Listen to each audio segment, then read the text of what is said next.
Buat teman-temanku yang baru gabung, bisa cek di playlist untuk urutan videonya, dan bisa juga cek di playlist untuk judul barunya. Bab 1683 dimulainya pertemuan penyegelan harta karun. Lu Ming akhirnya mengerti. Xian Yanjun sangat ambisius. Dia ingin mengendalikan sekte Tianshan. Namun, untuk mengendalikan sekte Tianshan, dia harus menyingkirkan dewa tersebut terlebih dahulu. Dewa tersebut adalah kandidat paling populer untuk kepala sekte Tianshan berikutnya. Dengan adanya dewa, akan lebih sulit bagi Xian Yanjun untuk mengendalikan sekte Tianshan. Dia ingin menggunakan Lu Ming untuk menyingkirkan putra surgawi. Itu sebabnya dia datang untuk memberitahunya rahasia ini. Saya hanya setengah suci sekarang, sementara putra surgawi telah mencapai pencapaian besar dari orang suci yang cerah. Saya khawatir saya bukan tandingan putra surgawi. Bahkan jika kamu memberitahuku ini, aku khawatir itu tidak ada gunanya. Lu Ming menatap Xian Yanjun dan berkata, untuk dapat keluar dari keluarga kecil terpencil di benua hutan belantara dewa, menyatukan hutan belantara dewa, menciptakan aliansi naga, dan bahkan membunuh semua ahli di benua reruntuhan dewa, Lu Ming, saya percaya bahwa anak dewa tidak akan melakukannya, sulit bagimu. Kata Xian Yanjun. Setelah dia selesai berbicara, dia tersenyum genit dan berbalik untuk pergi. Wanita ini punya ambisi besar. Mata Lu Ming berkedip. Namun, dia harus mengakui bahwa informasi Xian Yanjun sangat berguna baginya. Putra surgawi sebenarnya telah menembus tingkat atas orang suci cerah dan mengetahui teknik rahasia yang dapat melepaskan kekuatan tempurnya dalam waktu singkat. Ketika kultivasi Lu Ming masih lemah, dia telah melakukan kontak dengan banyak keterampilan rahasia yang memungkinkan dia melepaskan kekuatan tempurnya dalam waktu singkat. Namun, keterampilan dan metode rahasia itu hanya berguna ketika budidayanya rendah. Pada tingkat kultivasinya saat ini, keterampilan rahasia itu tidak berguna. Dalam hal ini, Lu Ming sudah siap mental. Kalau tidak, jika pihak lain tiba-tiba meledak, itu akan berbahaya. Pencapaian luar biasa dari Sein yang cerdas. Ada kilatan cahaya di mata Lu Ming. Dia kemudian kembali ke kamarnya. Setelah memasuki diagram gunung dan sungai, Lu Ming mengeluarkan setumpuk tulang naga dan mulai melahap dan memurnikannya. Lu Ming telah membeli tumpukan tulang naga ini dari paviliun harta karun tertinggi. Beratnya 1.500 kg, dan esensi spiritualnya terjaga dengan baik. Waktu berlalu hari demi hari, dan segera, waktu pertemuan penyegelan harta karun akan segera tiba. Adapun Lu Ming, dia akhirnya menyempurnakan ke 3.000 jin tulang naga. Itu masih belum cukup. Lu Ming menghela nafas sedikit. Setelah memurnikan semua tulang naga suci tertinggi seberat 1.500 kg, tubuh roh Lu Ming tidak berevolusi. Itu masih merupakan tubuh roh surgawi tingkat rendah. Evolusi tubuh spiritual surgawi memerlukan esensi naga sejati, yang berada di luar imajinasinya. Sejumlah besar energi esensi disimpan di tubuh Lu Ming tetapi belum terakumulasi hingga titik evolusi. Di masa depan, dia perlu menyempurnakan lebih banyak esensi naga sejati sebelum energinya meledak dan berevolusi. Sudah hampir waktunya untuk pertemuan penyegelan harta karun. Lu Ming bangkit dan keluar dari diagram gunung dan sungai. Begitu dia keluar dari diagram gunung dan sungai, dia bertemu Tian Cui, Su Eningsin, Su Lei, Qiu Yingying, dan Qiu Hao. Tentu saja, ada juga Lu Xiangxiang. Adik ke-9, kamu akhirnya keluar dari pengasingan. Pertemuan penyegelan harta karun akan segera dimulai, ayo pergi dan bertemu dengan yang lain. Kata Tian Cui. Baiklah. Lu Ming mengangguk. Kelompok mereka terbang menuju ruang kosong. Ketika mereka sampai, mereka menyadari bahwa sudah banyak orang di sana. Di tengah ruang terbuka adalah para peserta pertemuan penyegelan harta karun. Lu Ming, Tian Cui, dan Su Eningsin terbang turun dan bergabung dengan yang lain. Adik laki-laki Lu Ming. Si Feng mengangguk pada Lu Ming dengan ramah. Ada orang lain yang juga menyapa Lu Ming. Lu Ming tersenyum sebagai tanggapan. Tentu saja, ada juga tatapan dingin pada Lu Ming, seperti pohon pinus perak. Mereka dikelilingi oleh para murid lembah Dewa Naga, dan bahkan para tetua.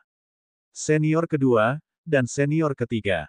Tatapan Lu Ming menyapu seluruh ruangan, dan dia memperhatikan bahwa kakak laki-laki keduanya, Gunung Longyuan, dan kakak laki-laki ketiga, Yang Tianzong, keduanya hadir. Keduanya mengangguk dan tersenyum pada Lu Ming. Pada saat ini, seorang tetua berjubah ungu berjalan di udara. Di sampingnya ada beberapa tetua lainnya, semuanya memancarkan aura yang luas. Tuan Lembah Naga Ungu. Seseorang berseru. Mata Lu Ming menyipit. Dia tidak menyangka penguasa lembah-lembah naga ungu akan muncul secara pribadi.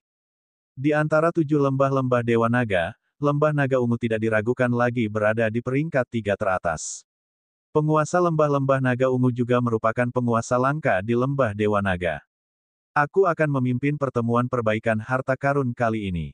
Anda harus melakukan yang terbaik untuk memperjuangkan kejayaan lembah Dewa Naga. Siapapun yang berkontribusi dalam pertemuan perbaikan harta karun akan diberi penghargaan besar oleh sekte tersebut. Tentu saja, jika Anda dihadapkan pada krisis hidup dan mati, saya harap Anda mengutamakan nyawa Anda. Apakah kamu mengerti? Petik 2. Penguasa lembah naga ungu mendarat di depan mereka dan berkata dengan keras. Dipahami. Semua orang merespons. Baiklah, ayo berangkat sekarang. Setelah Master Lembah Naga Ungu selesai berbicara, dia dan beberapa tetua lainnya terbang ke udara. Lu Ming dan yang lainnya mengikuti, diikuti oleh sejumlah besar murid lembah Dewa Naga. Mereka semua ada di sana untuk menonton. Lokasi pertemuan pemasangan harta karun berada di puncak Gunung Chang. Ada arena pertempuran besar di sini, dikelilingi oleh deretan kursi. Saking besarnya, bisa menampung ratusan ribu orang sekaligus. Ketika Lu Ming dan yang lainnya tiba, beberapa sekte telah tiba. Lembah Dewa Naga memilih tempat duduk secara acak dan mendarat. Jumlahnya ribuan, tapi mereka hanya menempati area kecil. Setelah itu, sekte lainnya turun satu demi satu. Jumlah mereka sangat besar, dan setiap sekte memiliki ribuan orang. Satu-satunya pengecualian adalah sekte pedang hidup dan mati. Semuanya berjumlah kurang dari 100 orang. Sekte pedang hidup dan mati hanya memiliki sedikit orang. Bas dan EBSP, suara mendesing. Suara hentakan udara terdengar saat sekte tiba satu persatu. Sekte Iblis Tian Yu, Sekte Tian Shen, Del. Saat Sekte Iblis Tian Yu tiba, tatapan Lu Ming beralih ke mereka. Lalu, ekspresi kekecewaan muncul di wajahnya. Dia tidak melihat Xie Nianxing. Mo yang memandang Lu Ming dengan dingin, senyum sinis di wajahnya. Ke arah Sekte Dewa, Luo Suihan juga menatap Lu Ming, matanya dingin. Apa? Lu Ming melihat Xie Nianjun tapi sedikit terkejut. Xie Nianjun duduk di kursi penonton dan bukan di kursi kontestan. Xie Nianjun, apakah kamu tidak berpartisipasi? 7 hari yang lalu, ketika Lu Ming bertemu Xie Nianjun, dia memiliki perasaan samar bahwa kultivasi Xie Nianjun sangat mendalam. Dia setidaknya berada di alam setengah suci dan bahkan mungkin lebih kuat dari Lu Ming. Namun, Xie Nianjun menyembunyikannya dengan sangat baik, dan Lu Ming tidak tahu persis tingkat kultivasinya. Dengan basis kultivasi seperti itu, dia sebenarnya tidak berpartisipasi. Lu Ming merasa sedikit aneh. Setiap saat, hanya 10 sekte yang berpartisipasi dalam pelelangan harta karun. 3 sekte teratas lainnya telah tersingkir dalam pelelangan harta karun, tetapi masih banyak orang yang datang untuk menonton. Selain 13 sekte teratas, ada juga orang-orang dari beberapa sekte dan faksi kecil yang datang untuk menonton. Ini adalah acara terbesar di benua Azure yang diadakan setiap 3 tahun sekali, jadi tentu saja menarik banyak orang. Itu adalah, anak dewa ada di sini. Tiba-tiba seseorang berseru. Semua orang menoleh. Anak dewa berpakaian putih dan bermandikan cahaya suci. Dia tampak seperti anak dewa ketika dia melangkah di udara. Tubuhnya tidak memancarkan aura yang kuat, tetapi memberikan tekanan yang kuat kepada orang-orang. Dia berdiri di langit di atas ring pertempuran, memandang semua orang dengan arogan seperti dewa. Lu Ming, kuharap kamu bisa lulus pertemuan penyegelan harta karun. Anak surgawi memandang Lu Ming dan berbicara dengan acuh tak acuh. Bab 1684 Dunia Bentukan. Tatapan Lu Ming juga beralih ke putra surgawi. Dia mencibir, jangan khawatir, setelah pertemuan penyegelan harta karun berakhir, aku akan membunuhmu. Haha, sombong sekali. Lu Ming, kamu tidak akan memiliki kesempatan untuk bertarung dengan kakak senior putra dewa. Pertemuan harta karun tetap akan menjadi hari kematianmu. Luo Suihan tertawa terbahak-bahak, wajahnya penuh penghinaan. Lu Ming tersenyum tipis dan tidak melanjutkan berbicara. Tidak ada gunanya mengatakan lebih banyak. Sisanya tidak mengatakan apapun lagi. Dia maju selangkah dan muncul di tribun Sekte Tian Shen. Setelah itu, Seorang lelaki tua lainnya naik ke udara dan berdiri di langit di atas ring pertempuran, menghadap ke seluruh pemandangan. Orang tua ini adalah hakim di majelis ini. Dia berasal dari keluarga Po Yuan. Keluarga Po Yuan telah tersingkir selama pertemuan kecil penentuan harta karun. Keputusan setiap pertemuan penentuan harta karun dibuat oleh orang-orang sekte yang tersingkir. Hal ini lebih adil dan tidak memihak pihak manapun. Nama orang tua ini adalah Po Yuangwei, dan sayalah juri acara kali ini. Sekarang, pertama-tama saya akan mengumumkan peraturan pertemuan perbaikan harta karun. Pertemuan perbaikan harta karun kali ini berbeda dari sebelumnya karena peraturannya telah diubah. Suara Po Yuangwei bergema di seluruh area, pertemuan akan dibagi menjadi 2 putaran. Sebanyak 10 sekte akan berpartisipasi, dan setiap sekte akan mengirimkan 20 orang. Babak pertama akan menjadi seleksi. 10 sekte besar akan memasuki 10 dunia susunan berbeda dan berburu binatang iblis. Beberapa binatang iblis ini memiliki inti angin di tubuhnya, sementara beberapa lainnya tidak. Tujuan Anda adalah berburu inti angin dan mengurutkannya berdasarkan jumlah inti angin. Hanya 80 teratas yang akan memasuki babak kedua. Po Yuangwei menjelaskan. Penonton mengerti saat mereka mendengarnya. Di babak pertama, hanya 80 orang yang maju, dan sisanya tersingkir. Babak kedua akan menjadi kompetisi poin. 80 orang akan bergantian bertarung. Setiap orang harus bertarung dengan orang lain, terlepas dari apakah mereka berasal dari sekte yang sama atau tidak. Pemenangnya akan mendapatkan 1 poin. Pada akhirnya, sekte dengan poin terbanyak akan menjadi juara pada pertemuan perbaikan harta karun kali ini. Sekte itu akan memiliki hak untuk mengendalikan 2 harta kuno sampai waktu berikutnya. Saya akan mengumumkan peraturan khusus babak kedua saat babak kedua dimulai. Po Yuangwei terus berbicara dan dengan kasar menjelaskan apa yang terjadi di ronde kedua. Ini sebenarnya pertandingan poin. Mata Zifeng bergerak. Dengan cara ini, sekte yang memiliki lebih banyak orang di babak pertama akan mendapat keuntungan di babak kedua. Kata Lu Ming, semakin banyak orang yang memasuki babak kedua, semakin tinggi kemungkinan memperoleh poin, dan total poin sekte tersebut secara alami akan lebih tinggi. Sekarang, aku akan membuka formasi. Membuka, kata Po Yuangwei. Kemudian, aura kuat terpancar dari tubuhnya. Dengan lambaian tangannya, kekuatan Sein melonjak, dan 10 pintu cahaya tiba-tiba muncul di langit. Ada 10 dunia formasi di dalamnya. 10 dunia formasi ini hampir persis sama dan tingkat kesulitannya juga sama. Sekarang, setiap sekte akan memasuki dunia formasi dan memburu inti angin. Mulai sekarang, Anda hanya punya waktu setengah jam. Po Yuangwei mengumumkan. Bas, bas, bas. Begitu Po Yuangwei selesai berbicara, para peserta dari 10 sekte naik ke udara satu demi satu. Setiap sekte memiliki 20 orang. Kelompok itu secara acak memilih pintu dan bergegas masuk. Lembah Dewa Naga memilih pintu terdekat dan ke-20 orang itu bergegas masuk. Saat berikutnya, mereka menemukan diri mereka berada di padang rumput. Sekilas, padang rumput tidak terbatas. Dunia di sini adalah dunia yang tersusun dan tidak nyata. Semua yang ada di sini palsu. Hanya inti angin yang nyata. Target mereka adalah inti angin. Mengaum. Tidak jauh dari situ, seekor serigala angin sedang menatap mereka dan melolong. Binatang iblis, lihat apakah ada inti angin. Seorang ahli kerajaan bela diri LV9 bergegas keluar dan menerkam serigala angin. Serigala angin melolong dan menghentakkan kakinya. Tubuhnya seperti embusan angin saat ia keluar. Murid lembah Dewa Naga ketinggalan. Kemana kamu pergi? Pria itu merasa malu setelah hilang dan terus menerkam serigala angin. Namun, tubuh serigala angin itu seperti angin, dan kecepatannya sangat mencengangkan. Untuk sesaat, murid itu tidak dapat menurunkannya. Kecepatan yang sangat cepat. Apakah semua binatang iblis ada di sini secepat ini? Wajah beberapa orang menjadi jelek. Jika binatang iblis di sini begitu cepat, maka tidak akan mudah untuk memburu inti angin. Kita hanya punya waktu setengah jam. Ayo bergerak cepat. Si Feng membuka mulutnya. Paling banyak kita akan membentuk kelompok yang terdiri dari beberapa orang. Dengan cara ini, kecepatan berburu akan lebih cepat. Kata Lu Ming. Jika kecepatan binatang iblis di sini begitu luar biasa, maka kecepatan satu orang yang berburu inti angin pasti tidak akan secepat kecepatan beberapa orang yang bekerja bersama. Baiklah, Ayo cari seseorang untuk bergabung dan berangkat dengan cepat. Xi Feng menginstruksikan. Lu Ming secara alami bersama Tian Cui dan Sue Ningxin. Xi Feng dan dua murid lembah naga ungu berkumpul. Yang lain juga menemukan orang-orang untuk bergandengan tangan dan terbang ke kejauhan dalam kelompok yang terdiri dari 3 hingga 5 orang. Dunia susunan ini sangatlah luas, seolah-olah tidak ada habisnya.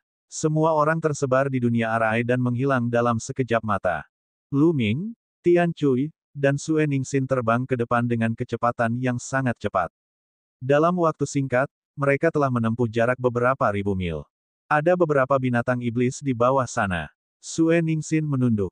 Membunuh. Tian Cui mengangkat palu raksasanya dan mengayunkannya ke arah binatang iblis itu. Ledakan. Palu raksasa itu menghantam tanah, menyebabkan bumi berguncang dan debu memenuhi udara. Bas, bas. Beberapa sosok keluar dari asap dan debu. Itu adalah binatang iblis. Tubuh mereka seperti angin, dan kecepatan mereka sangat mencengangkan. Mereka sebenarnya menghindari serangan Tian Cui. Kamu berlari sangat cepat, awasi aku. Tian Cui melambaikan tangannya dan palu raksasa di tangannya terbang seperti sambaran petir. Seperti meteorit, ia menabrak binatang iblis. Binatang iblis itu dihancurkan oleh kekuatan besar dan meledak. Namun, binatang iblis lainnya telah melarikan diri jauh. Lu Ming menggunakan langkah angin yang menggelegar dan mengejar binatang iblis dalam sekejap. Dalam beberapa tarikan napas, dia berhasil mengejar binatang iblis itu dan melayangkan pukulan. Binatang iblis itu terkoyak-koyak, berubah menjadi energi dan menghilang. Tidak ada inti angin. Lu Ming mengangkat alisnya. Tidak ada inti angin di antara binatang iblis itu. Kemudian, Lu Ming berjalan ke arah Tian Cui dan melihatnya berkata dengan wajah pahit, "Kakak muda ke-9, tidak ada inti angin. Sudahkah Anda menemukannya?" Petik 2. Tidak, aku tidak melakukannya. Lu Ming menggelengkan kepalanya. Po Yuangui mengatakan bahwa beberapa binatang iblis tidak memiliki inti angin, sementara beberapa lainnya memilikinya. Tampaknya kemungkinan untuk memilikinya tidaklah tinggi. Kata Sue Ningxin, binatang iblis di sini cepat, dan kemungkinan mereka memiliki inti angin tidaklah tinggi.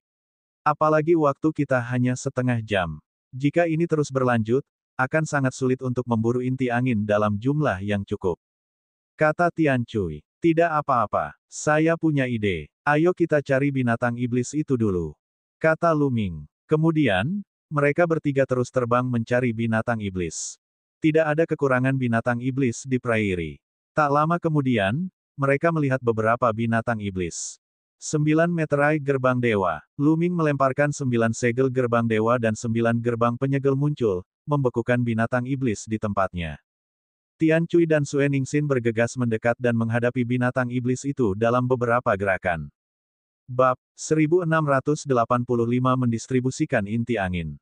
Haha, aku telah menemukan inti angin. Tian Cui tertawa terbahak-bahak. Setelah membunuh salah satu monster-monster, sepotong kristal jatuh. Kristal itu berkilau dan tembus cahaya, dengan energi hijau berputar di sekitarnya. Inilah inti dari angin. Inti angin memiliki tanda khusus. Sekilas bisa dilihat apakah dibawa keluar dari sini. Ayo lanjutkan, kata Lu Ming. Setelah itu, mereka terus mencari binatang iblis. Lu Ming melemparkan 9 segel gerbang surgawi untuk menyegel binatang iblis, sementara Tian Cui dan Sue Ningxin bertanggung jawab untuk membunuh mereka.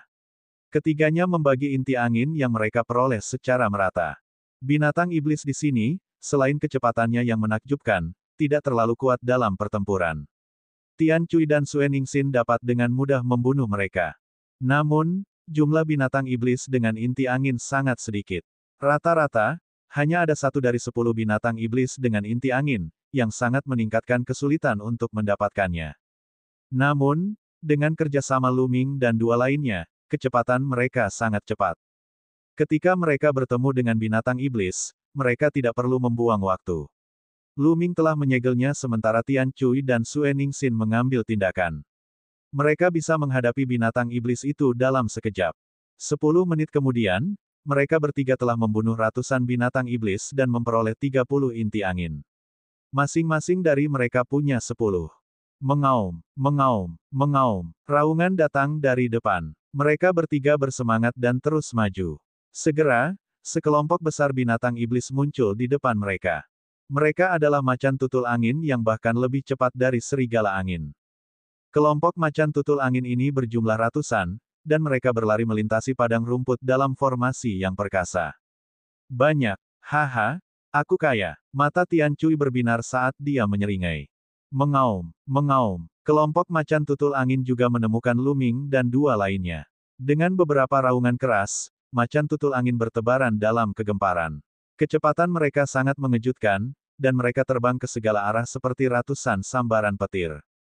Jumlahnya terlalu banyak. Bahkan jika Lu Ming melemparkan 9 segel gerbang dewa, dia tidak akan bisa menyegel banyak segel.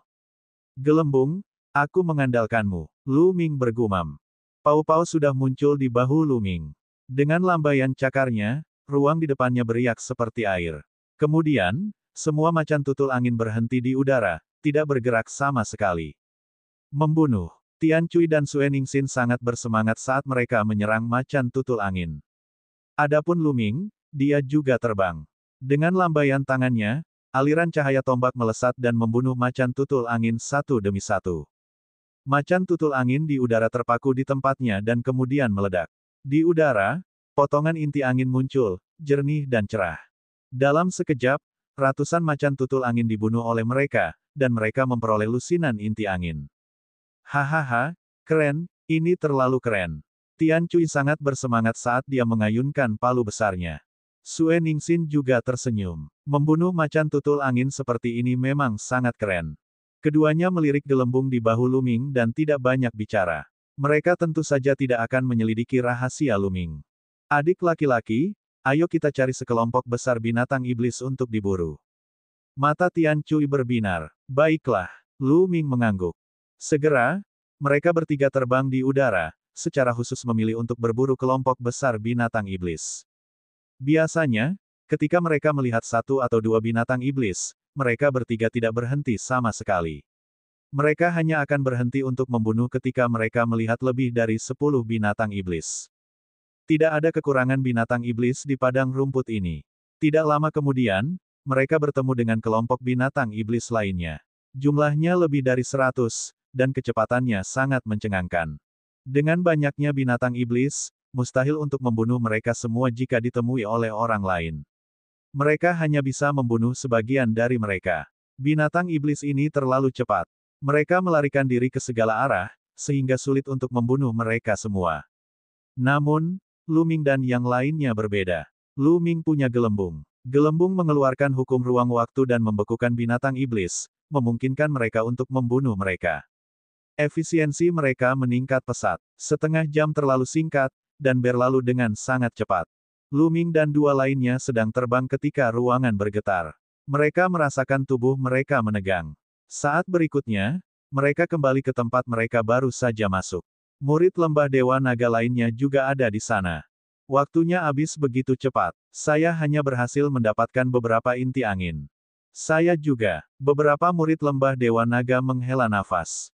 Beberapa dari mereka yang kurang beruntung tidak berhasil mendapatkan inti angin setelah terus-menerus membunuh binatang iblis. Setelah setengah jam, mereka hanya berhasil memperoleh sedikit. Kakak senior Zifeng, berapa banyak yang kamu dapatkan? Seseorang bertanya pada Zifeng. Saya mendapatkan 31 buah. Kata Zifeng. Dia kemudian melihat ke arah Lu Ming. Saudara muda Lu Ming, bagaimana hasil panenmu? Panen kami lumayan. Lu Ming mengangguk dan berkata, kakak senior Zifeng telah memperoleh lebih dari 30 inti angin.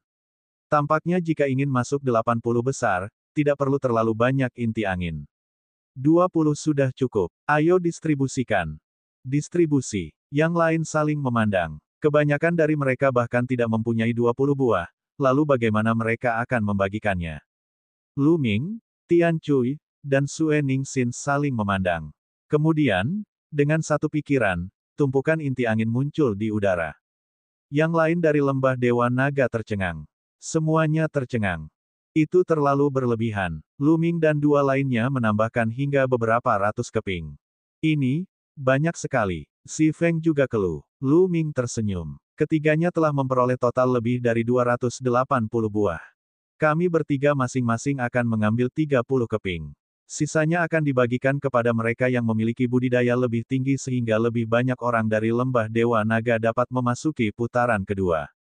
Kakak senior Zifeng, kamu bisa membaginya, kata Lu Ming. Setelah itu, dia, Tian Cui, dan Sue Ningsin masing-masing mengambil 30 keping, menyisakan 190 keping. Dia tidak membutuhkan banyak inti angin, selama dia bisa memasuki ronde kedua. Kuncinya adalah lebih banyak orang dari lembah Dewa Naga yang bisa memasuki babak kedua. Semakin banyak orang yang masuk, semakin tinggi peluang mendapatkan poin lebih banyak di babak kedua. Bahkan 1 poin lagi bisa menentukan hasil pertempuran. Kali ini, Lu Ming harus membantu lembah Dewa Naga mendapatkan tempat pertama dan mengendalikan 2 harta karun kuno. Hanya dengan begitu Lu Ming memiliki kesempatan untuk mendapatkan pecahan prasasti penekan penjara. Baiklah, Zifeng mengangguk dan mulai membagikan. Dia tidak menugaskan inti kepada mereka yang tingkat budidayanya lebih rendah. Sebaliknya, dia menugaskan inti tersebut kepada mereka yang memiliki tingkat budidaya lebih tinggi.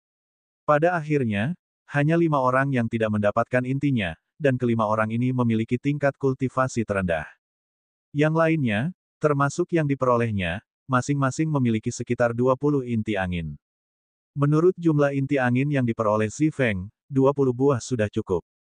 Mereka berlima tidak mengeluh. Mereka memiliki budidaya terendah, jadi meskipun mereka memasuki babak kedua, akan sulit bagi mereka untuk mendapatkan poin. Baiklah, ayo keluar, kata Zifeng. Kemudian, semua orang terbang menuju pintu cahaya di langit. Saat berikutnya, mereka muncul di langit di atas panggung pertarungan. Pada saat yang sama, sekte lain juga keluar dari pintu cahaya. Sekarang, keluarkan inti anginmu. Satu persatu akan saya catat sesuai nomornya. Pada akhirnya, 80 orang yang mendapatkan inti angin terbanyak akan memasuki babak kedua. Kata Po Yuangwei, ayo pergi dulu. Luo Suihan berkata dan melangkah keluar terlebih dahulu, diikuti oleh murid-murid sekte Tianshan lainnya. Bab 1686 15 orang maju. Baiklah, keluarkan inti anginmu, kata Po Yuangwei. Luo Suihan melambaikan tangannya, dan 43 inti kristal Wind muncul di langit. 43 potong, lumayan. Melanggar asal-usul hanyalah sebuah poin. Di sampingnya, seseorang sedang mencatat jumlah inti angin yang dimiliki Luo Suihan. Wajah Luo Suihan dingin dan sombong. Dia tidak percaya bahwa orang lain memiliki inti angin lebih banyak daripada dia. Setelah itu, murid sekte Dewa Surgawi lainnya mulai mengeluarkan inti angin mereka. Orang kedua memiliki jumlah inti angin yang jauh lebih sedikit, hanya 25. Namun, 10 orang berikutnya masing-masing memiliki 20 inti angin. Namun, ketika sampai pada orang ke-11, orang itu menggelengkan kepalanya, menandakan bahwa dia tidak melakukannya. Mulai dari orang ke-11, 10 orang di belakangnya menggelengkan kepala dan mundur ke samping. Tampaknya inti angin sekte Tianchen telah didistribusikan kembali dan terkonsentrasi di tangan 10 orang dengan budidaya terkuat. Kata Zifeng. Lu Ming mengangguk. Jelas sekali bahwa mereka bukanlah satu-satunya. Sekte lain juga telah diberi inti anginnya. Yang memiliki budidaya lebih lemah diberikan kepada mereka yang memiliki budidaya lebih kuat. Mereka berharap lebih banyak orang yang bisa mengikuti putaran kedua. Seperti yang diharapkan, sebagian besar sekte berikutnya telah dialokasikan. Hanya mereka yang memiliki basis budidaya kuat yang memiliki inti angin, sedangkan mereka yang memiliki basis budidaya lemah bahkan tidak memilikinya. Tentu saja, tidak mungkin setiap sekte memiliki inti angin sebanyak sekte Tianshan. 10 orang teratas masing-masing memiliki lebih dari 20 inti angin. Beberapa sekte memiliki setidaknya 10 inti angin dalam 10 besar. Satu demi satu, sekte-sekte itu naik. Luo Suihan memandang Lu Ming dan yang lainnya. Dia mencibir, ada apa? Mengapa Anda tidak naik dan memeriksa inti angin Anda? Apakah kamu tidak malu melihat yang lain? Kita memiliki terlalu banyak inti angin. Kami takut membuatmu takut. Tian Cui menyeringai. Terlalu banyak. Kamu benar-benar tidak tahu malu. Luo Suihan tertawa dengan jijik. Ayo naik. Pada saat ini, Zifeng membuka mulutnya dan melangkah maju, mendekati Po Yuangwei. Dia melambaikan tangannya, dan tumpukan inti angin muncul di depannya, totalnya ada 31 buah. Haha, hanya 31 buah. Zifeng, Di antara talenta mengerikan di wilayah Azure, kamu berada di peringkat terakhir. Luo Suihan mencibir. Memang benar, para jenius lain yang menghitung sebelumnya semuanya memiliki lebih dari 30 buah, dengan mapel ungu paling sedikit. Bukan karena inti angin yang diburu Xi Feng sendiri lebih rendah daripada para jenius lainnya. Jelas sekali bahwa beberapa jenius lainnya kemungkinan besar telah mengambil inti angin dari murid lain, itulah sebabnya mereka memiliki lebih banyak. Adapun Xi Feng, dia tidak mengambilnya dari orang lain di lembah Dewa Naga. Dia memiliki pemikiran yang sama dengan Lu Ming dan yang lainnya. Tidak apa-apa asalkan jumlahnya cukup. Xi Feng tersenyum tipis dan mengabaikan Luo Suihan. Lalu, Lu Ming melangkah maju. Dengan lambaian tangannya, 30 inti angin muncul. Mata Luo Suihan menyipit, lalu dia mencibir, 30. Tampaknya inti angin yang diperoleh oleh banyak murid lembah Dewa Naga semuanya ada di tanganmu, kan?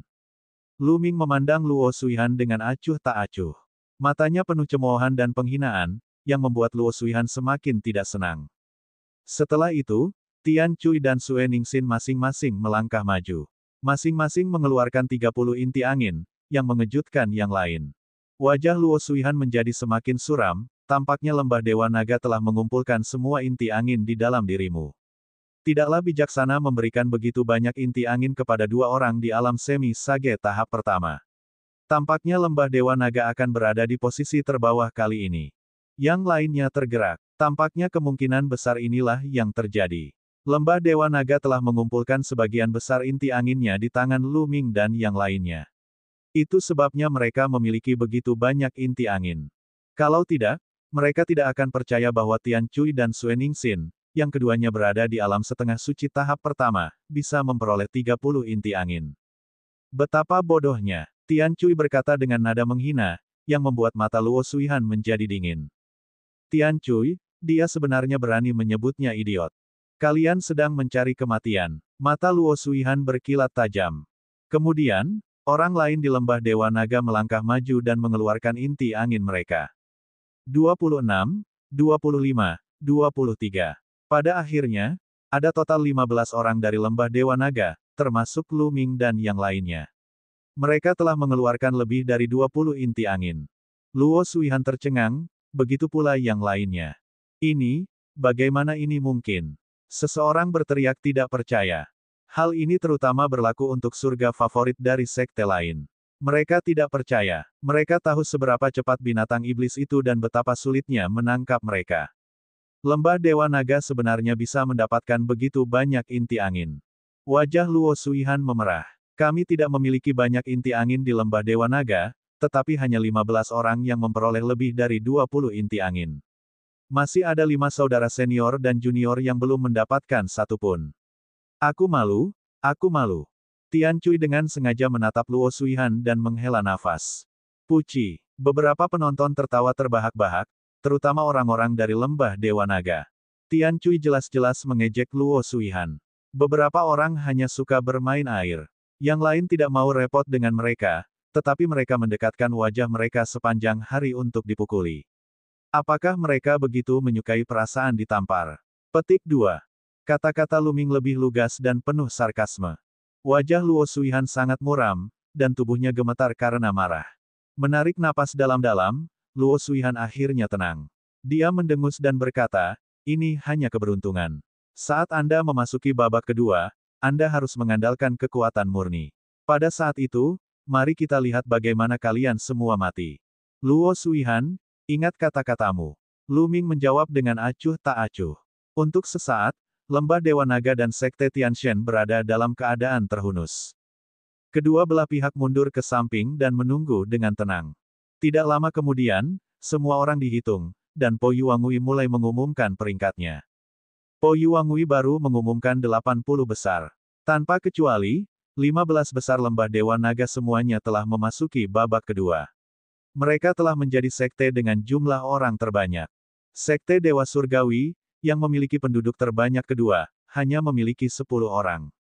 Sekte dengan jumlah orang paling sedikit hanya memiliki 4 orang di babak kedua. Ada total 10 sekte dan 80 tempat. Rata-rata, setiap sekte hanya memiliki 8 titik, dan lembah Dewa Naga memiliki 15 titik, yang jauh melampaui level rata-rata. Peringkat Lu Ming berada di peringkat ke-9, kedua setelah Xi Feng. Tentu saja, penonton tidak berpikir bahwa kekuatan tempur Lu Ming akan cukup untuk menduduki peringkat ke-9 dan bersaing dengan 10 jenius teratas di wilayah Azure. Jumlah inti angin tidak mewakili apapun.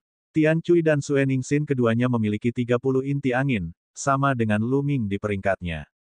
Ada juga banyak orang dari Lembah Dewa Naga yang memiliki lebih dari 20 buah, berada di peringkat 10 atau 20. Keberuntungan. Banyak orang mengira Lembah Dewa Naga pasti sangat beruntung bisa mendapatkan inti angin dalam jumlah besar. Setelah pengumuman, semua orang kembali ke tempat duduknya dan menunggu putaran kedua dimulai. Po Yuangui melihat sekeliling dan mulai mengumumkan peraturan khusus putaran kedua. Seperti yang telah disebutkan sebelumnya, putaran kedua kompetisi akan menjadi pertarungan bergilir. Setiap orang harus bertarung melawan yang lain satu per satu. Setiap kemenangan akan memberikan 1 poin. Pada akhirnya, sekte dengan total skor tertinggi menang. Bab 1687 Balas Dendam Luo Suihan. Namun, masih ada beberapa aturan lain dalam proses kompetisi. Misalnya saja masalah mengaku kalah. Sebelum kompetisi dimulai, seseorang boleh mengaku kalah. Namun, begitu ada yang mengaku kalah, mereka akan kehilangan kualifikasi untuk melanjutkan kompetisi. Mereka akan tersingkir terlebih dahulu, tapi mereka masih bisa mempertahankan poin mereka. Misalnya, jika seseorang telah memperoleh 5 poin dan menghadapi lawan yang tidak dapat dikalahkan, ia dapat mengambil inisiatif untuk mengakui kekalahan sebelum pertempuran dimulai. Dengan cara ini, dia bisa mempertahankan 5 poinnya, tetapi dia akan kehilangan kualifikasi untuk bersaing di babak selanjutnya.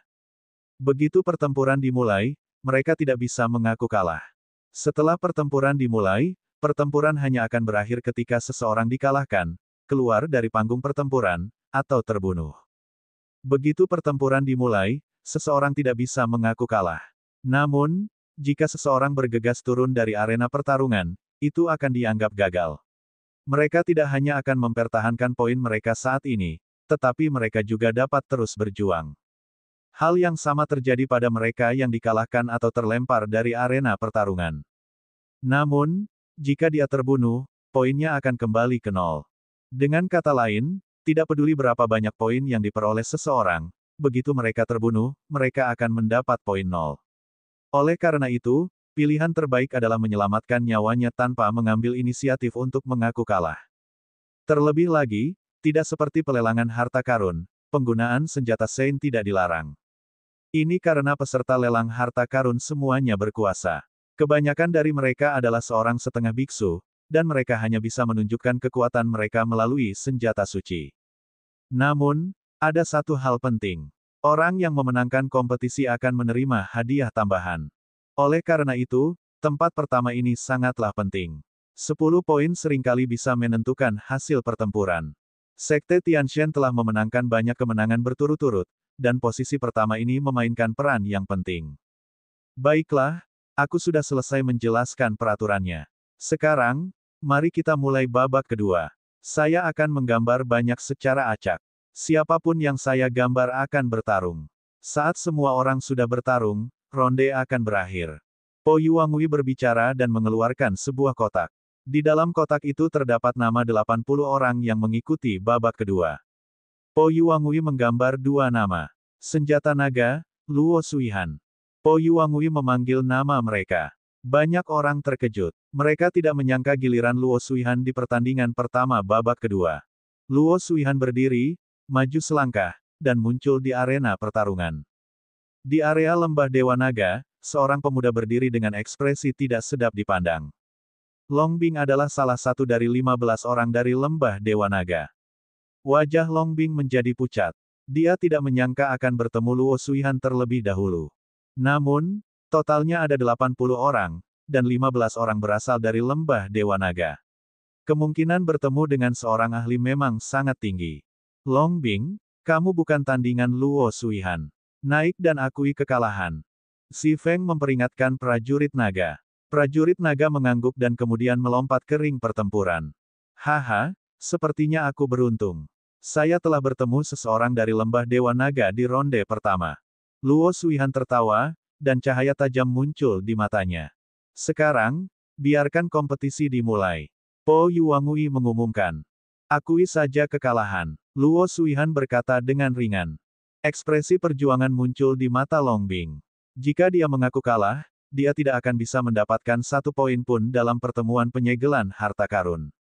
Di babak kedua, Lembah Dewa Naga akan memberi mereka poin kontribusi dalam jumlah besar untuk setiap poin yang mereka peroleh. Hal yang sama terjadi pada sekte lainnya. Dia tidak mau mengaku kalah. Bang! Prajurit naga menghentakkan kakinya dan bergegas ke tepi ring pertempuran. Selama dia bergegas keluar dari ring pertarungan, dia bisa melanjutkan sisa kompetisi meskipun dia kalah di babak ini. Ia masih berada di alam setengah biksu tahap pertama, sehingga masih ada kemungkinan baginya untuk mendapatkan poin di kemudian hari. Tidak baik, saat mereka melihat prajurit naga tidak mengaku kalah tetapi malah ingin segera turun ke panggung pertarungan, ekspresi Si Feng dan yang lainnya berubah drastis. Dia tidak mengaku kalah. Begitu dia menyerang, dia akan kehilangan kesempatan untuk mengaku kalah. Haha, kamu sebenarnya tidak mengaku kalah. Kalau begitu aku akan mengirimmu ke jalanmu. Luo Suihan sangat gembira. Tubuhnya bermandikan cahaya suci. Tubuhnya bergerak seperti sinar cahaya suci, bergegas menuju prajurit naga. Hampir dalam sekejap, dia berhasil menyusul Dragon Soldier. Dengan lambaian tangannya, telapak tangan cahaya suci menghantam senjata naga. Wajah prajurit naga menjadi pucat. Dia mengubah arahnya dan bergegas ke sisi lain. Kamu tidak bisa melarikan diri. Cahaya dingin muncul di mata Luo Suihan. Dia membentuk tombak hukuman surgawi di telapak tangannya dan menembakkannya. Puci, tombak hukuman dewa menembus salah satu kaki prajurit naga. Kaki prajurit naga meledak. Dia menjerit dan jatuh ke tanah, wajahnya penuh keputusasaan. Luo Suihan maju selangkah dan muncul di depan Long Bing. Matanya dingin saat dia berkata, melawanku, kamu sebenarnya tidak mengaku kalah. Hanya kematian yang menanti Anda jika Anda merasa beruntung. Dengan lambaian tangannya, seberkas cahaya suci memotong salah satu lengan prajurit naga, dan darah berceceran di mana-mana. Ah, Luo Suihan, bunuh aku jika kamu mau, tapi jangan menghinaku. Prajurit naga itu meraung. Bang! Luo Suihan menginjak wajah prajurit naga dan berkata dengan dingin, apakah aku perlu kamu mengajariku apakah aku ingin membunuh atau tidak? Kalian orang-orang lembah dewa naga berani sekali menyinggung perasaanku. Kalian semua layak mati. Puci, sinar cahaya suci lainnya memotong lengan prajurit naga lainnya. Sial, Luo Suihan. Jika Anda ingin melakukannya, lakukanlah. Si Feng meraung keras, seperti naga yang kejam. Orang-orang lain dari lembah Dewa Naga juga sangat marah. Niat membunuh di mata Lu Ming semakin dingin. Luo Suihan melakukan ini dengan sengaja. Dia bisa saja membunuh prajurit naga dalam satu gerakan, tapi dia menyiksanya dengan cara ini. Dia membalas dendam pada lembah Dewa Naga dan Lu Ming. Haha, jika kamu ingin menyalahkan seseorang, salahkan Lu Ming. Dia tidak tahu apa yang baik untuknya. Luo Suihan tertawa dan menginjak tanah. Tubuh prajurit naga meledak. Luo Suihan memandang Lu Ming dengan penuh dendam dan berkata sambil tersenyum, jadi bagaimana jika ada banyak orang dari lembah Dewa Naga yang telah memasuki babak kedua? Tidak peduli berapa banyak orang yang ada, kita bisa membunuh mereka semua. Luo Suihan, sebaiknya kamu mengaku kalah saat bertemu denganku. Jika tidak, Anda akan mati dengan mengenaskan. Lu Ming berkata, suaranya sedingin pisau. Dia harus membunuh Luo Suihan. Kamu ingin membunuhku? Aku akan menunggumu. Luo Suihan berkata dengan dingin. Kemudian, dia melompat dari ring pertarungan. Putaran pertama kompetisi berakhir begitu saja. Saudara-saudari junior, jika Anda bertemu seseorang dengan perbedaan besar dalam kultivasi di pertandingan berikutnya, Anda harus segera mengakui kekalahan. Jangan mencoba untuk mendapatkan keberuntungan. Si Feng mengirimkan suaranya kepada para jenius lembah Dewa Naga lainnya yang berpartisipasi dalam kompetisi. Semua orang mengangguk setuju. Perbedaan dalam kultivasi terlalu besar, jadi tidak mungkin untuk terburu-buru turun ke arena pertarungan. Pertandingan kedua, Si Feng versus Liu De. Suara Po Yuangui terdengar. Giliranku di babak kedua. Si Feng bangkit dan melangkah ke panggung pertempuran. Saya benar-benar tidak beruntung. Di area kursi surga raja, seorang pemuda berdiri dengan ekspresi yang tidak sedap dipandang. Sungguh sial bisa bertemu dengan salah satu dari 10 jenius di babak pertama. Adik laki-laki, akui saja kekalahan. Kejeniusan Raja Kursi Surga memperingatkan. Liu De melangkah ke ring pertarungan. Ketika Po Yuangui mengumumkan dimulainya pertarungan, Liu De langsung mengaku kalah. Jika dia mengaku kalah, dia akan tersingkir terlebih dahulu. Dia tidak akan bisa berpartisipasi dalam pertandingan berikutnya. Dengan cara ini, hanya 78 orang yang tersisa dari 80 orang. Secara teori, masing-masing dari 80 orang harus berjuang untuk melewatinya, dan pada akhirnya, setiap orang harus bertarung dalam 80 pertempuran. Kenyataannya, mustahil untuk melakukan banyak pertempuran. Dalam proses kompetisi, pasti ada orang yang terus-menerus mengaku kalah atau terbunuh. Oleh karena itu, jumlah orang akan semakin sedikit. Semakin jauh, semakin sedikit orang yang ada. Bab 1688 membunuh seseorang. Liu De mengaku kalah. Xi Feng memperoleh 1 poin dan kembali ke tribun. Selanjutnya, Po Yuangui melanjutkan pengundian, dan kompetisi berlanjut. Di babak ketiga, budidaya kedua jenius itu tak jauh berbeda. Tahap kedua dari alam setengah orang suci yang beranggotakan 1 orang dan tahap pertama dari alam setengah orang suci yang beranggotakan 1 orang. Faktanya, mereka yang mampu memasuki babak kedua adalah mereka yang memiliki tingkat pengolahan terendah, dan hampir semuanya berada di alam setengah biksu tahap pertama. Selain itu, banyak dari mereka yang memiliki tubuh spiritual bumi yang unggul, dan beberapa di antaranya memiliki tubuh spiritual medium earth. Ini adalah favorit surga teratas dari 10 sekte besar di benua Azure, dan masing-masing dari mereka sangat kuat. Dalam pertarungan ini, setengah biksu tahap pertama berusaha sekuat tenaga untuk keluar dari platform pertarungan. Keduanya berjarak 1 tingkat dalam kultivasi, sehingga mereka tidak dapat sepenuhnya menghancurkan satu sama lain. Orang terakhir yang berada di alam setengah Sein tahap pertama bergegas keluar dari platform pertempuran setelah membayar sedikit harga. Dengan cara ini, setidaknya dia bisa terus bersaing di masa depan. Pertandingan berlangsung satu per satu, dan tak lama kemudian, ada lebih dari 30 pertandingan. Ada yang mengaku kalah, ada pula yang terbunuh. Semua orang yang bertemu dengan salah satu dari 10 orang jenius mengaku kalah. Kesenjangannya terlalu besar, dan mereka hanya bisa mengakui bahwa mereka kurang beruntung.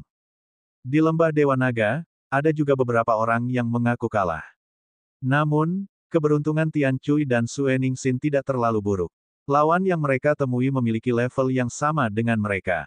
Mereka semua sudah berada di tahap pertama dari tahap setengah biksu. Di antara mereka yang memiliki peringkat yang sama, Tian Cui dan Sue Ningsin tidak diragukan lagi adalah yang terkuat. Dengan demikian, keduanya masing-masing mengalahkan lawannya, memperoleh 1 poin. Yang paling menarik perhatian Lu Ming adalah Luo Xiang dari Sekte Pedang Hidup dan Mati. Lawan ini, yang pernah bersaing dengannya di alam rahasia Kaisar Chang, sekarang sangat menakutkan. Tahap kedua dari setengah Sein. Terlebih lagi, tubuh rohaninya sebenarnya telah menjadi tubuh spiritual bumi tingkat tinggi. Setelah 15 tahun memelihara jiwa pedang kini memelihara tubuh roh, menyebabkannya berevolusi. Metode kultivasi yang mengerikan. Lu Ming menghela nafas dalam hatinya. Kultivasi Lu Ming dapat digambarkan sebagai kemajuan pesat di medan perang 100 klan, tetapi kecepatan kultivasi Luo Xiang tidak lebih lambat dari kecepatannya. Benar-benar mengejutkan. Selain itu, kekuatan tempur Luo Xiang juga tidak terduga. Seorang setengah biksu tingkat pertama dari Sekte Yudu ingin segera turun ke arena pertempuran, namun ia terbunuh dalam kilatan cahaya pedang. Orang ini sangat kuat, bahkan Xi Feng mengerutkan alisnya, memperlihatkan ekspresi serius. Lu Ming, lawan auman harimau. Saat ini, suara Po Yuangui terdengar. Sekarang giliran Lu Ming. Lu Ming berdiri dan maju selangkah, muncul di ring pertarungan. Lawan Lu Ming adalah favorit surga muda dari Benteng Iblis. Dia berada di tahap pertama dari setengah Sein. Mengaum, harimau itu meraung dan berubah menjadi wujud aslinya. Itu adalah harimau iblis yang sangat besar. Matanya dipenuhi keganasan saat dia berkata, Lu Ming, meskipun kamu cukup kuat, aku tidak takut padamu. Ayo berjuang. Saat itu, Lu Ming melakukan pembunuhan besar-besaran di luar paviliun harta karun tertinggi dan dengan mudah membunuh para ahli di alam setengah suci tahap kedua. Namun, tubuh spiritual orang-orang itu tidak berada pada tingkat yang tinggi. Hu Xiao, sebaliknya, adalah tubuh spiritual bumi tingkat tinggi. Setelah juri mengumumkan dimulainya pertandingan, harimau itu meraung dan menerkam Lu Ming. Cakarnya seperti pisau saat dia meraih Lu Ming. Namun, Lu Ming bahkan lebih cepat. Dalam sekejap, dia muncul di depan Hu Xiao dan melayangkan pukulan. Pukulan itu mendarat di rahang bawah Hu Xiao. Tubuh besar Hu Xiao terlempar. Dia berguling beberapa kali di ring pertarungan sebelum dia bisa bangun. Setelah bangun, Hu Xiao tidak berani melanjutkan pertarungan. Dia berlari dan bergegas menuruni ring pertarungan. Lu Ming berdiri di sana dan tidak menghentikannya. Dia menyaksikan Hu Xiao bergegas menuruni ring pertarungan. Kastil Iblis dan Lembah Dewa Naga memiliki hubungan yang baik. Lu Ming tidak perlu membunuh pihak lain. Selain itu, Lu Ming tidak dapat mengungkapkan terlalu banyak kekuatan tempurnya saat ini.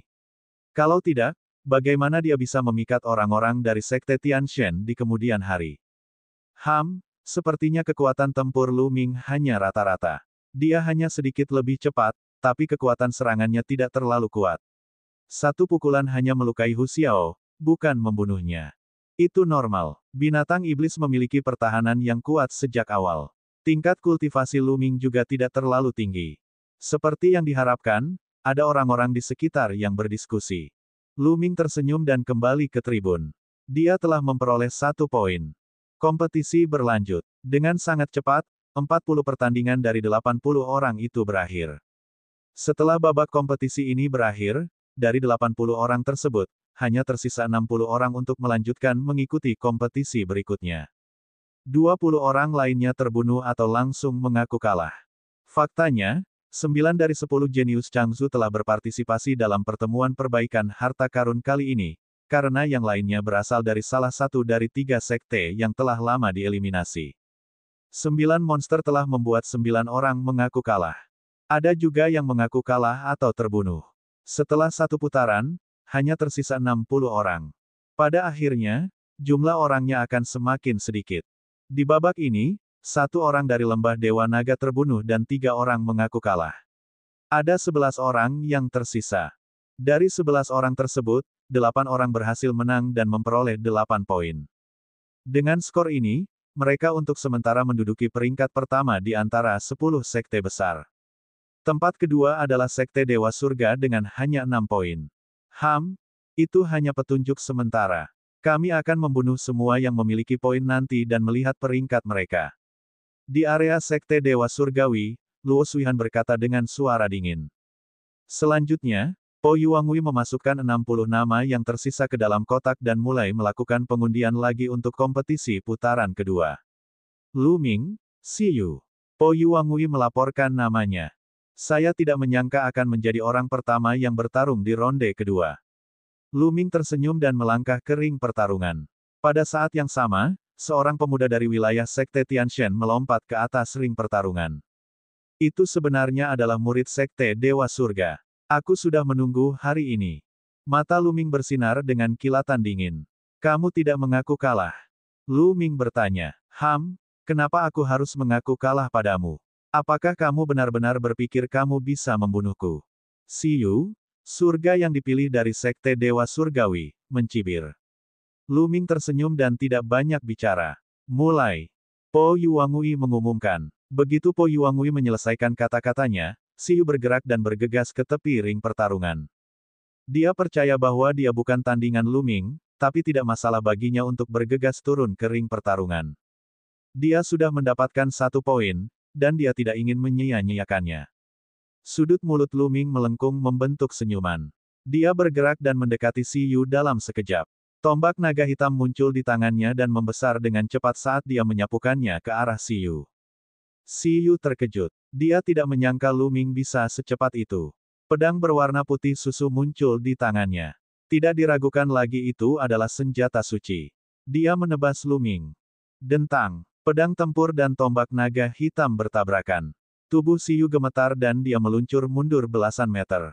Tubuh Lu Ming juga bergoyang. Lu Ming, kekuatan tempurmu biasa saja, bertarunglah. Melihat Lu Ming hanya mendorongnya mundur belasan meter dan Lu Ming sendiri terhuyung-huyung, kepercayaan diri Siyu meningkat. Lu Ming tersenyum tipis. Dia memegang tombak naga hitam dan bertarung dengan Siyu. Tentu saja, ini hanyalah pertempuran besar yang sengaja diciptakan oleh Lu Ming. Dia masih harus memancing lebih banyak ikan nanti. Jika dia tiba-tiba mengungkapkan kekuatan tempurnya yang kuat dan membunuh pihak lain, orang lain dari Sekte Dewa Surgawi tidak akan berani melawan Lu Ming dan akan segera mengaku kalah. Oleh karena itu, tentu saja Lu Ming harus berkinerja dengan baik. Setelah bertukar lebih dari selusin gerakan dengan Si Yu, dia kemudian menusuk dantian Si Yu dengan tombaknya dan membunuhnya. Ahli kebanggaan surga dari Sekte Tianshan tidak lebih dari ini. Lu Ming memegang tombak panjang dan memandang Luo Suihan dengan provokatif. Bab 1689 Bentrokan Monster. Brengsek, wajah Luo Suihan menjadi gelap. Sebaliknya, anak dewa tidak berekspresi. Kerja bagus, adik muda. Setelah Lu Ming kembali ke tribun, Tian Cui tertawa terbahak-bahak. Setelah itu, kompetisi dilanjutkan. Babak ini jauh lebih intens dibandingkan babak pertama. Banyak orang telah memperoleh poin dan tidak akan mudah menyerah kecuali mereka bertemu dengan 10 orang jenius. Hanya dengan begitu mereka akan mengakui kekalahan. Satu demi satu pertandingan. Tanpa diragukan lagi, 10 orang jenius telah mengakui kekalahan bahkan tanpa bergerak. Di babak ini, keberuntungan Sue Ningsin kurang bagus. Dia telah bertemu Wang Jian, salah satu dari 10 orang jenius, dan tidak punya pilihan selain mengakui kekalahan. Adapun Tian Cui, keberuntungannya tidak buruk. Dia telah bertemu orang lain dengan peringkat yang sama dan mengalahkan lawannya, memperoleh 2 poin. Ketika ke-30 pertandingan di babak kedua berakhir, 16 orang lainnya tersingkir, hanya menyisakan 44 orang yang dapat terus berpartisipasi dalam kompetisi. Sedangkan untuk Lembah Dewa Naga, masih ada 7 orang, dan mereka masih berada di posisi pertama. Kemudian, babak ketiga dimulai. Lu Ming tidak tahu apakah keberuntungannya baik atau buruk pada babak ini. Dia benar-benar bertemu orang lain di alam semi-sage tahap pertama. Lawannya tidak mengaku kalah. Begitu pertempuran dimulai, dia bergegas ke tepi ring pertempuran. Lu Ming tidak mengejarnya dan membiarkan lawannya keluar dari ring pertarungan. Dengan cara ini, Lu Ming dengan mudah memperoleh 3 poin. Si Feng tentu saja juga menang dan juga memperoleh 3 poin. Namun, keberuntungan Tian Cui telah berakhir. Di babak ini, dia juga bertemu dengan salah satu dari 10 talenta hebat, dan itu adalah Mo Yang. Tian Cui langsung mengaku kalah, menyebabkan Mo Yang mendengus dingin. Tian Cui telah mengejek Mo Yang berkali-kali. Jika Tian Cui tidak mengaku kalah, Mo Yang pasti akan membunuhnya. Setelah kompetisi putaran ketiga berakhir, hanya tersisa 30 orang. Seiring berjalannya waktu, jumlah orang akan semakin sedikit. Jadi, secara teori, masing-masing dari 80 orang harus bertarung dalam 80 pertempuran, tetapi kenyataannya, tidak perlu melakukan begitu banyak pertempuran. Babak keempat hanya mempertemukan 30 orang. 30 orang ini bisa dikatakan memiliki budidaya yang sangat kuat. Semua setengah biksu tahap pertama telah tereliminasi. Sisanya berada di tahap kedua. Tentu saja, yang lain tidak mengetahui tingkat kultivasi Lu Ming yang sebenarnya karena dia telah menggunakan teknik nafas ilusi untuk menyembunyikannya. Po Yuangui terus menarik undian. Putaran pertarungan ini tidak diragukan lagi bahkan lebih intens. Banyak orang memiliki tingkat kultivasi yang sama, jadi mereka secara alami tidak akan mudah mengaku kalah. Pertempuran itu sangat sengit. Mungkin itu keberuntungan, tapi 10 jenius teratas masih belum bertemu satu sama lain di babak ini. Sebaliknya, mereka masing-masing mengalahkan lawannya. Di babak ini, Lu Ming menghadapi lawan di alam semi-sage tahap kedua. Tentu saja, lawan tidak akan mengaku kalah. Dia bertarung dengan Lu Ming. Lu Ming sengaja menjerat dirinya dengan lawannya selama puluhan jurus sebelum akhirnya menjatuhkan lawannya dari ring pertarungan. Saat babak ini berakhir, hanya tersisa 26 orang. Lembah Dewa Naga masih memimpin. Lu Ming itu tidak akan sombong lama-lama. Seseorang dari Sekte Surgawi berkata dengan tidak senang. Lalu, ronde kelima, ronde keenam. Perlahan, jumlah orangnya berkurang. Setelah ronde ke-8 berakhir, hanya tersisa 18 orang. Keberuntungan Lu Ming ternyata sangat bagus. Dia belum pernah bertemu satu pun dari 10 jenius teratas dan telah menang sepenuhnya, memperoleh 8 poin. Dan 10 orang jenius tidak bertemu satu sama lain. Saat ini, ronde ke-9 dimulai. Wang Jian, Mo Yang. Pada saat ini, suara Po Yuangui terdengar, menyebabkan hati banyak orang bergetar. Akhirnya, apakah 10 orang jenius akan bentrok? Acara utamanya ada di sini. Sekarang, hanya tersisa 18 orang, termasuk 9 dari 10 orang jenius. Mereka pasti akan bertemu. Bagian selanjutnya adalah bagian yang benar-benar menarik dari konvensi penyegelan harta karun. Sebelumnya, 10 jenius teratas telah menyapu bersih yang lain dan masing-masing memperoleh 8 poin. Namun, poin beberapa orang akan berhenti meningkat, sementara yang lain akan terus meningkat. Kesenjangan antara total poin dari 10 sekte besar akan melebar. Wang Jian dan Mo Yang melangkah kering pertarungan dan saling memandang. Mo Yang, 3 tahun lalu, kamu bukan tandinganku. Kali ini, kamu juga bukan tandinganku. Wang Jian berkata saat pedang Qi melonjak ke langit dari tubuhnya. Wang Jian adalah seorang jenius yang tiada taranya dari sekte pedang Jiuxiao. Dia sangat kuat dan ilmu pedangnya tak tertandingi. 3 tahun lalu, sebelum Luo Suihan naik ke tampuk kekuasaan, Wang Jian menduduki peringkat kedua di antara 10 jenius teratas dan bersaing dengan putra surgawi. Sayangnya, 3 tahun lalu, dia tidak hanya dikalahkan oleh putra surgawi, tetapi dia juga dikalahkan oleh Luo Suihan, turun ke posisi ketiga. Bagaimana kamu tahu kalau kamu tidak melawan? Aku akan mengalahkanmu dalam pertempuran ini. Aku akan pergi, kata Mo Yang. Demonik Qi melonjak dari tubuhnya seperti dewa iblis. Saat juri mengumumkan dimulainya pertandingan, keduanya bergerak secara bersamaan. Pedang mengguncang 9 surga. Iblis dunia melolong. Keduanya adalah rival lama. Saat mereka menyerang, mereka menggunakan kekuatan penuh mereka.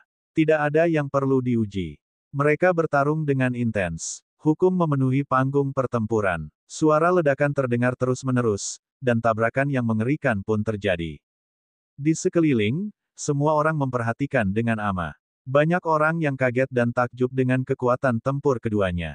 Namun, Lu Ming kehilangan minat setelah melihatnya beberapa saat.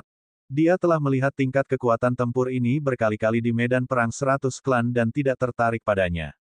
Mo Yang dan Wang Jian bertukar lebih dari 100 gerakan. Pada akhirnya, Wang Jian menang dan mengalahkan Mo Yang, melanjutkan kemenangannya. Tentu saja, Mo Yang telah dikalahkan, tapi dia masih bisa terus bertarung. Wajah Mo Yang menjadi dingin saat dia kembali ke tribun, dan kompetisi berlanjut. Setelah 2 pertandingan berikutnya, pertarungan kelas berat lainnya datang. Itu adalah pertarungan lain antara 10 jenius teratas. Xi Feng versus Raja Jenius yang mengerikan di kursi surga, Wang Zichong. Pertarungan hebat ini bisa dikatakan berimbang. Kedua orang itu bertarung sengit selama beberapa ratus gerakan. Pada akhirnya, Xi Feng menang dengan sedikit gerakan dan memperoleh kemenangan. Lu Ming, Lu Yuan. Suara Po Yuangui terdengar. Lu Yuan, anggota sekte Dewa Surgawi. Lu Ming akhirnya bersemangat. Dia mengambil langkah maju dan muncul di ring pertarungan. Akhirnya, dia bertemu dengan sekte Tianshan favorit surga lainnya. Lu Yuan melangkah ke ring pertarungan dan berdiri di hadapan Lu Ming.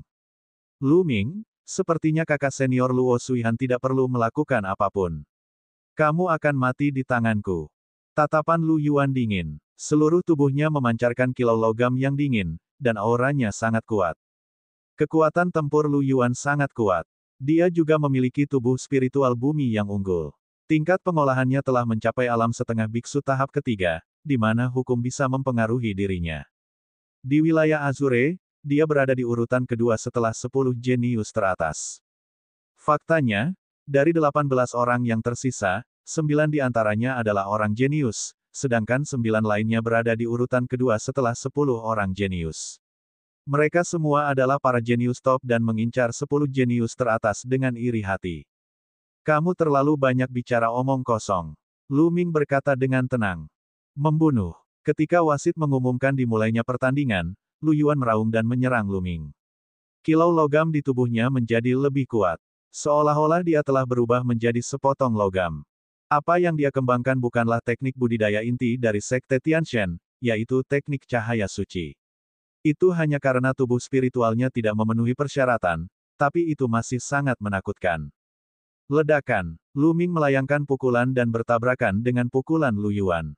Dentang. Seolah-olah 2 potong besi bertabrakan. Tubuh Lu Yuan bergetar dan dia mundur beberapa langkah dengan suara keras. Tentu saja, Lu Ming juga mundur beberapa langkah secara simbolis. Bab 1690 membunuh Lu Yuan. Lumayan, kamu bisa menerima salah satu pukulanku. Lagi. Lu Yuan meraung dan maju selangkah. Tubuhnya seperti gunung logam saat dia menyerang Lu Ming. Inti penting Lu Ming dimasukkan ke dalam sarung tangan elemen mengalir dan dia mulai melawan Lu Yuan. Mereka bertukar lusinan gerakan dalam sekejap mata. Lu Ming ini sangat kuat. Dia benar-benar bisa bertarung dengan Lu Yuan. Itu sungguh mengejutkan. Mungkinkah Lu Ming tidak menggunakan kekuatan penuhnya sekarang? Petik 2. Lihat, aura Lu Ming telah terungkap sepenuhnya. Dia sudah berada di alam setengah biksu tahap kedua. Dia benar-benar berada di alam semi-sage tahap kedua. Sungguh menakjubkan bahwa semi-sage tahap kedua memiliki kekuatan tempur yang kuat. Banyak orang di sekitar berseru kaget. Sebelumnya, bukanlah masalah besar jika Lu Ming bisa mengalahkan penguasa setengah suci tahap kedua karena dia harus menggunakan puluhan jurus untuk mengalahkan lawannya. Tapi sekarang, Lu Ming sebenarnya mampu melawan Lu Yuan. Semua orang terkejut.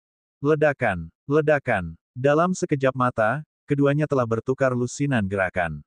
Brengsek, Lu Yuan meraung di dalam hatinya. Dia sebenarnya tidak bisa mengalahkan Lu Ming. Dia mulai merasa cemas. Sudah hampir waktunya. Jantung Lu Ming berdetak kencang. Kemudian, dia membentuk segel tangan dengan kedua tangannya dan 6 gerbang penyegel muncul, menyegel Lu Yuan. Gerakan Lu Yuan langsung menegang. Tidak baik, Lu Yuan menjadi pucat karena ketakutan.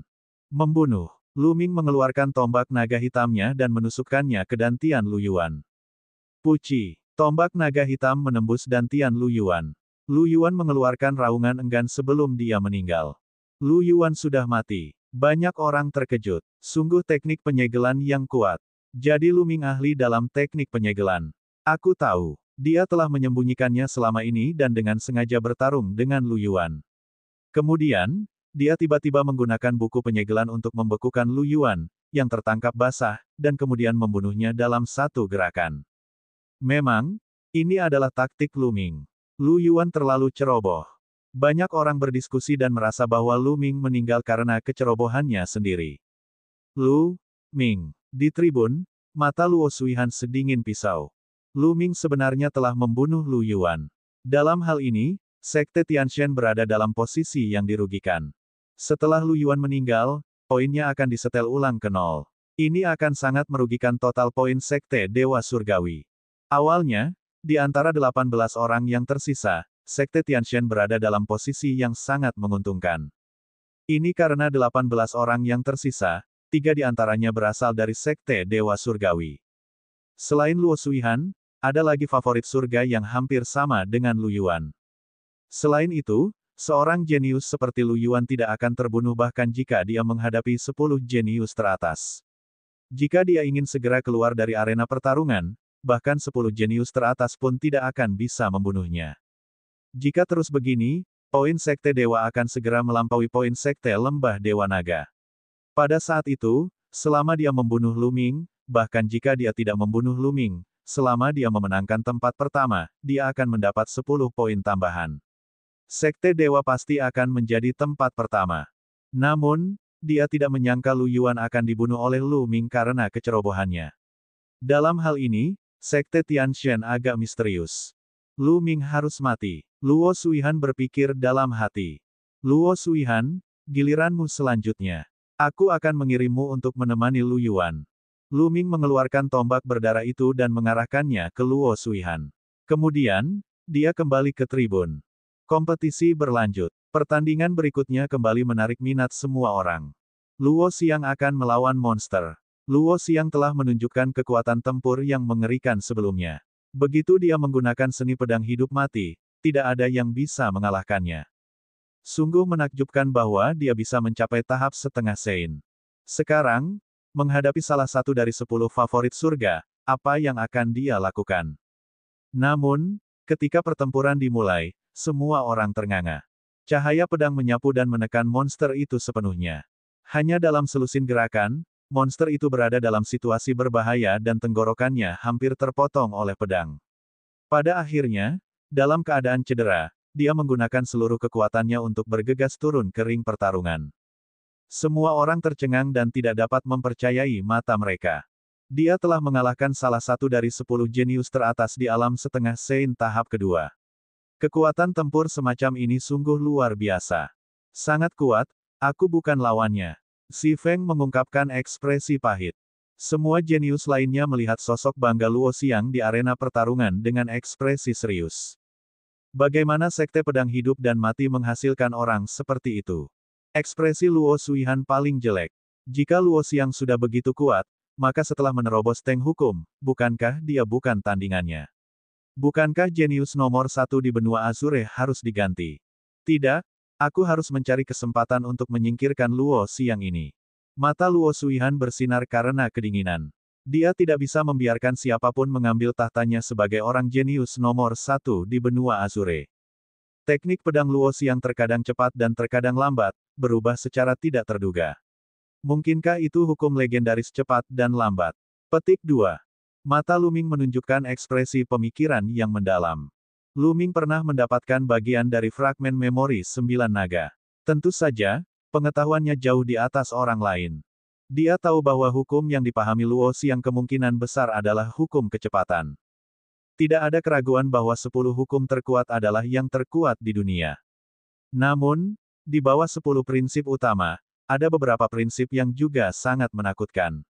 Mereka jauh melampaui prinsip-prinsip biasa. Maksim cepat dan maksim lambat merupakan maksim pada tingkat ini, yang hanya kalah dengan 10 maksim pamungkas. Setelah Luo Xiang, giliran Luo Suihan yang bertarung dengan penguasa lainnya. Favorit surga itu adalah yang kedua setelah 10 jenius teratas, tetapi di tangan Luo Suihan, dia tidak memiliki kekuatan untuk melawan sama sekali. Dia sangat ditekan oleh Luo Suihan. Pada akhirnya, dia bahkan tidak berhasil melarikan diri dari Kolisem dan dibunuh oleh Luo Suihan. Setelah membunuh lawannya, mata dingin Luo Suihan menatap Luming, penuh provokasi. Luming hanya membunuh Lu Yuan karena kecerobohannya. Di sisi lain, Luming telah menghancurkan dan membunuh lawannya sepenuhnya dengan kekuatannya yang menakutkan. Luming tersenyum tipis dan mengabaikan Luo Suihan. Saudara muda Luming, kekuatan tempur Luo Suihan bahkan lebih menakutkan dibandingkan 3 tahun lalu. Jika kamu tidak percaya diri melawannya, akui saja kekalahannya. Si Feng menghela nafas. Kekuatan tempur Luo Suihan sangat menakutkan bahkan dia hanya bisa menyelamatkan nyawanya. Dia tidak punya peluang untuk menang. Tuanku tidak akan kalah. Jika Luo Suihan bertemu tuanku, dia pasti akan dipukuli sampai babak belur. Siang-siang Beila tidak senang. Dia cemberut dan menatap Luming. Di mata siang-siang Beila, Luming adalah yang terkuat dan tidak akan kalah dari siapapun. Baiklah, baiklah, tuanmu adalah yang terkuat. Si Feng berkata sambil tersenyum pahit. Tentu saja, gadis kecil itu akhirnya tersenyum. Perempuan ini, Luming menyentuh kepala kecil siang-siang dengan penuh kasih. Pertandingan-pertandingan berikutnya sangat intens. Peserta yang tersisa semuanya adalah favorit surga tingkat atas dari wilayah Azure. Tentu saja, tidak ada yang mengaku kalah. Pertempuran itu sangat sengit. Saat babak ini berakhir, hanya tersisa 16 orang. Lembah Dewa Naga masih memimpin. Babak baru dimulai. Pertarungan pertama adalah Si Feng melawan Wang Jian. Faktanya, saat ini mereka tidak lagi menggunakan cara undian, karena beberapa orang sudah bertarung. Jika mereka seri, jika mereka menarik 2 orang yang sama lagi, bukankah mereka harus bertarung lagi? Tidak perlu melakukan itu. Selanjutnya, sepenuhnya tergantung pada Po Yuan Gui untuk menentukan peringkat dirinya. Si Feng bertarung sekuat tenaga, tapi sayangnya, dia pada akhirnya bukan tandingan Wang Jian dan dikalahkan olehnya. Luming, Luo Suihan. Suara Po Yuangui terdengar. Bab 1691 Luming melawan Luo Suihan. Luming dan Luo Suihan. Mendengar kedua nama tersebut, mata banyak orang berbinar. Luming akhirnya bertemu Luo Suihan. Banyak orang yang menebak apakah Luming akan mengaku kalah secara langsung. Lagi pula, jika dia tidak mengaku kalah, Luo Suihan tidak akan melepaskannya. Apakah kita akhirnya sampai? Anda datang lebih awal dari yang saya harapkan. Itu bagus. Sekarang setelah aku berurusan dengan Luo Suihan, aku tidak perlu menyembunyikan kekuatanku lagi.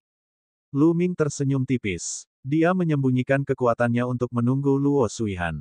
Jika tidak, Lu Ming dapat dengan mudah membunuh orang-orang yang disebut jenius ini dengan satu pukulan. Namun dalam hal ini, Luo Suihan tidak akan berani bertarung dengannya dan akan langsung mengaku kalah. Hahaha, aku akhirnya bertemu Lu Ming. Luo Suihan sangat gembira. Kakak senior Luo, kamu harus membunuh Lu Ming dan membalaskan dendam kakak senior Lu Yuan. Saya rasa tidak ada harapan lagi. Lu Ming akan sangat ketakutan saat bertemu dengan kakak senior Luo. Dia tidak akan memiliki keberanian untuk melawan. Dia pasti akan mengaku kalah pada saat pertama. Kamu benar. Lagi pula, menjadi pengecut lebih baik daripada dibunuh. Para murid Sekte Dewa Surgawi berbicara satu demi satu. Suara mereka sangat keras dan menyebar ke seluruh tempat. Adik laki-laki, jangan tertipu oleh dorongan mereka. Ekspresi Zifeng berubah saat dia berkata. Orang-orang dari Sekte Dewa Surgawi dengan jelas mengatakan ini agar Lu Ming mendengarnya. Mereka takut Lu Ming akan langsung mengaku kalah. Kakak senior, jangan khawatir. Lu Ming tersenyum dan melangkah ke ring pertarungan. Luo Suihan melakukan hal yang sama. Lu Ming, kamu harus mengakui kekalahan saja. Jika tidak, kamu hanya akan mati. Luo Suihan berkata dengan dingin, matanya penuh dengan jijik. Luo Suihan, kamu tidak perlu menggunakan metode rendahan seperti itu untuk membujukku. Tapi aku akan melakukan apa yang kamu inginkan dan tidak akan menyerah. Lu Ming berkata dengan acuh tak acuh. Apakah begitu? Mata Luo Suihan berbinar gembira. Yang lainnya juga kaget. Lu Ming tidak menyerah. Apakah dia akan bertarung dengan Luo Suihan? Bisakah dia menyelamatkan nyawanya di tangan Luo Suihan? Beberapa orang dari lembah Dewa Naga tampak khawatir. Lu Ming, aku yakin ini lebih dari kekuatan tempurmu. Di area Sekte Pedang Hidup dan Mati, Luo Xiang membawa pedang panjang di punggungnya. Seluruh tubuhnya seperti pedang pertempuran yang sangat tajam saat dia berdiri di sana dan bergumam. Mulai. Saat ini, suara Po Yuangui terdengar. Membunuh. Begitu Po Yuangui menyelesaikan kata-katanya, Luo Suihan berteriak. Cahaya suci meledak dan tombak senjata suci muncul di tangannya. Dia melompat tinggi dan kemudian menikam Lu Ming. Tombak panjang itu menembus udara dengan kecepatan yang sangat cepat. Dalam sekejap, itu berada di depan Lu Ming dan ditujukan ke jantungnya. Luo Suihan tidak akan menikam dantian Lu Ming pada awalnya. Jika dia melakukannya, dewa spiritualnya akan hancur dan Lu Ming akan mati. Luo Suihan tidak akan membunuh Lu Ming dengan mudah. Dia ingin Lu Ming menderita dan mati dalam keputusasaan. Hanya dengan begitu dia bisa melampiaskan kebenciannya. Melihat tombak panjang itu hendak menembus jantung Lu Ming, hati banyak orang berdebar-debar. Lu Ming, kenapa kamu tidak menghindar? Mungkinkah Luo Suihan begitu cepat dan kuat sehingga dia mengunci Lu Ming dan membuatnya sulit untuk menghindar? Banyak orang memiliki pemikiran yang sama. Pada saat ini, Lu Ming mulai bergerak. Dia mengulurkan tangannya dan meraih ujung tombak itu. Banyak orang bahkan tidak melihat bagaimana Lu Ming melakukannya. Kemudian, tombak Luo Suihan berhenti di udara, hanya berjarak sehelai rambut dari dada Lu Ming. Namun, dia tidak bisa menembusnya. Membunuh. Mati. Luo Suihan berteriak. Cahaya suci meledak dan hukum beredar. Dia mengumpulkan seluruh kekuatannya dan menuangkannya ke dalam tombak. Tombak itu bersinar dan menusuk ke arah Lu Ming. Namun, ia tidak bergerak sama sekali. Tombak panjang itu tidak bergerak sama sekali. Tangan Lu Ming seperti tangan dewa, tidak bergerak seperti gunung. Bagaimana mungkin? Bagaimana mungkin? Mata Luo Suihan hampir keluar dari rongganya. Dia berteriak di dalam hatinya. Sungguh sulit dipercaya. Dia pikir dia sedang bermimpi. Dia telah menggunakan seluruh kekuatannya untuk melancarkan serangan, tetapi Lu Ming berhasil menahannya dengan satu tangan. Dia tidak bisa bergerak sama sekali. Pada saat ini, orang lain yang hadir juga tercengang. Apa yang sedang dilakukan Luo Suihan? Mengapa itu diperbaiki di sana? Kamu, hanya ini yang kamu punya. Sungguh mengecewakan. Lu Ming menatap mata Luo Suihan dan berkata dengan acuh tak acuh. Melihat mata Lu Ming, hati Luo Suihan bergetar, dan hawa dingin menjalar ke seluruh tubuhnya. Pada saat ini, dia tahu bahwa Lu Ming telah menyembunyikan kekuatan tempurnya. Kekuatan tempur Lu Ming yang sebenarnya sungguh tidak normal. Dia sama sekali bukan tandingannya. Mundur, mundur, mundur. Saat ini, hanya ada satu kata di hati Luo Suihan. Namun, semuanya sudah terlambat. Bas. Tombak panjang di tangannya berdengung. Kekuatan mengerikan mengalir dari tangan Lu Ming di sepanjang tombak panjang dan ke dalam tubuhnya. Tubuhnya gemetar dan dia mengeluarkan seteguk darah. Tubuhnya terbang mundur seperti layang-layang yang talinya putus. Bas! Lu Ming memegang tombak Luo Suihan, memutar ujung tombaknya, dan menyusulnya. Dia menusukkan tombaknya, menembus jantungnya dan memakukannya ke ring pertarungan. Ah! Ah! Luo Suihan berteriak. Tubuhnya berputar dengan keras dan dia mengeluarkan seteguk darah. Meskipun hati adalah titik vital, tubuh roh Luo Suihan tidak akan mati dalam waktu singkat. Selama dia dirawat dengan baik, dia akan segera pulih. Saat ini, seluruh tempat sunyi. Mata semua orang terbuka lebar saat mereka melihat pemandangan ini dengan tidak percaya. Luo Suihan dipaku di ring pertarungan dengan tombaknya sendiri. Bagaimana ini bisa terjadi? Di tangan Lu Ming, Luo Suihan lemah seperti bayi. Dia adalah orang jenius nomor 1 di Changsu. Meskipun yang dia maksud adalah jenius nomor 1 di bawah negara bijak, itu masih cukup mengejutkan. Namun, di tangan Lu Ming, dia hanyalah sampah. Pada saat ini, mereka semua tahu bahwa Lu Ming pasti menyembunyikan kekuatannya. Dia sedang menunggu Luo Suihan, dengan sengaja menyembunyikan kekuatannya untuk menunggunya. Banyak orang memiliki pemikiran yang sama. Sungguh menggelikan bahwa orang-orang dari Sekte Tianshan dan Luo Suihan sendiri telah membujuk Lu Ming untuk tidak mengaku kalah. Itu konyol. Mungkin itulah yang diinginkan Lu Ming. Ledakan, ledakan, ledakan. Pada saat ini, di tribun Sekte Tianshan, satu demi satu sosok tiba-tiba berdiri, dan aura mengejutkan keluar dari tubuh mereka. Mereka semua adalah ahli alam Sein. Hati mereka bergetar, dan sulit bagi mereka untuk tenang. Luo Suihan dikalahkan. Pada saat itu, ekspresi anak dewa akhirnya berubah. Matanya dipenuhi cahaya suci dan tajam. Lu Ming, lepaskan aku. Luo Suihan berteriak. Lepaskan kamu, sungguh sebuah lelucon. Esensi vital Lu Ming dipadatkan menjadi pisau dan ditebang. Salah satu lengan Luo Suihan terangkat, membuatnya menjerit kesakitan. Aku akan membalas budi padamu karena telah memperlakukan murid lembah Dewa Nagaku dengan sangat buruk. Lu Ming berkata dengan dingin.